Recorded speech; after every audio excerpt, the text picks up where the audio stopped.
अस्सलाम वालेकुम फ्रेंड्स, आज का हमारा टॉपिक है डीएनए रेप्लिकेशन। डीएनए क्या होता है? जेनेटिक मटेरियल होता है। रेप्लिकेशन क्या होता है? Increase in the number of copies. DNA की रेप्लिकेशन की जो है हम डेफिनेशन देख लेते हैं। सबसे पहले the copying of DNA during the cell division is called DNA replication. Cell division होगी, हमने इसकी डेफिनेशन की बात की। The copying of DNA material during the cell division is called DNA replication. आपको पता है जब सेल डिवीजन होगी, एक सेल जो है वो दो सेल्स में डिवाइड होगा तो क्या होगा, दूसरे सेल को भी जेनेटिक इन्फॉर्मेशन की जो है वो ज़रूरत होगी। तो वो क्या करेगा, पहला सेल जो है उसके अंदर जो हेरिडिटी मटेरियल होगा वो क्या होगा, डिवाइड करके नए सेल्स को जो है वो जेनेटिक मटेरियल ट्रांसफ़र करेगा। अब हमने क्या करनी है, डीएनए वैसे बेसिकली क्या होता है, DNA is a double standard molecule. उसका क्या होता है, डबल स्टैंडर्ड स्ट्रक्चर होता है डीएनए का। अब हमने इसके कुछ बेसिक रूल्स के बारे में पढ़ना है कि डीएनए रेप्लिकेशन के कुछ रूल्स क्या होते हैं। Replication can't start it's on it's need primer. सबसे पहले क्या होगी, हमने बात की कि रेप्लिकेशन जो है वो खुद ब खुद से स्टार्ट नहीं हो जाती, उसको किसी ना किसी इनिशियल पॉइंट की, किसी ना किसी जो है इनिशियल्स एंजाइम की जो है वो ज़रूरत होती है।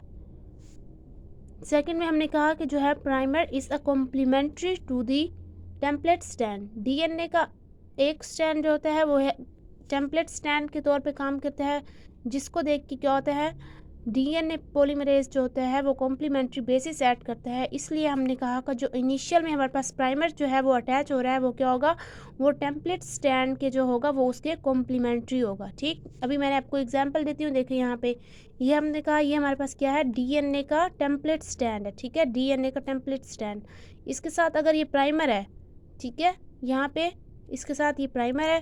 प्राइमर में जो है ये क्या होगा, उसके कॉम्प्लीमेंट्री में होगा। अगर यहाँ पे गुआनिन है तो यहाँ पे क्या होगा, साइटोसिन।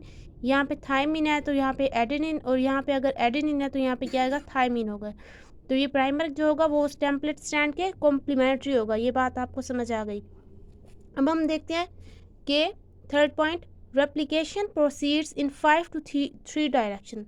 हमेशा जो है वो रेप्लिकेशन कहाँ से स्टार्ट होगी, 5 प्राइम एंड से, और एंड कहाँ पे होगी, 3 प्राइम एंड पे। इस डायरेक्शन में वो मूव करेगी हमेशा। और इसी डायरेक्शन की वजह से क्या होता है, हमारे पास जो लैगिंग स्ट्रैंड होता है उसके अंदर स्मॉल पोर्शन बनते हैं जिसको हम क्या कहते हैं, ओकाज़की फ्रैगमेंट्स। ये एक अलग बात है, अभी हम उसके बेसिक रूल्स को डिस्कस कर रहे हैं। तो अभी हम देखते हैं 4 पॉइंट्स को कि क्या है, DNA polymerase at complementary bases. तो जब प्राइमर अटैच हो गया एक टेम्पलेट स्ट्रैंड के साथ, तो उसके बाद जो होता है हमारे पास डीएनए पॉलीमरेज जो क्या करता है, कॉम्प्लीमेंट्री बेसिस ऐड करते जाता है टेम्पलेट स्ट्रैंड को देखते हुए। अब हमने देखना है 5 point, newly growing stand move in the opposite direction of the parent stand. ये पॉइंट जो है ये सबसे मेन पॉइंट है, ये आपने अपने माइंड में रखना है कि क्या होगा, अगर हमारे पास ये पेरेंट स्टैंड है इसकी डायरेक्शन क्या होगी, 3 to 5 है। ठीक, तो हमारे पास जो होगा न्यू स्टैंड वो उसकी क्या करेगा, ऑपोजिट में मूव करेगा। तो ये क्या हो जाएगा, यहाँ पे 3 हो जाएगा, और यहाँ पे क्या हो जाएगा, ये 5 हो जाएगा। इस तरह से ये क्या होंगे, ये हमेशा ऑपोजिट ही एक दूसरे के मूव करेंगे।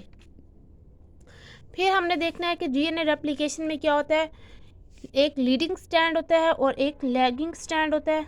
सबसे पहले हमने बात करनी है लीडिंग स्टैंड की। लीडिंग स्टैंड में हमने कहा कि जो स्टैंड कंटिन्यूसली ग्रो करेगा from 5 to 3 direction from the replication fork, उसको हमने कह दिया वो हमारे पास क्या है, लीडिंग स्टैंड है।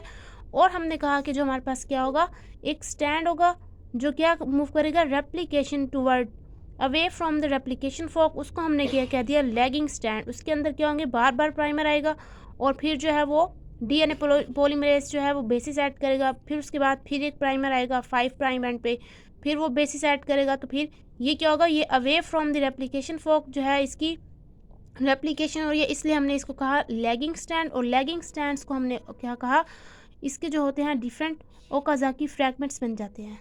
जी।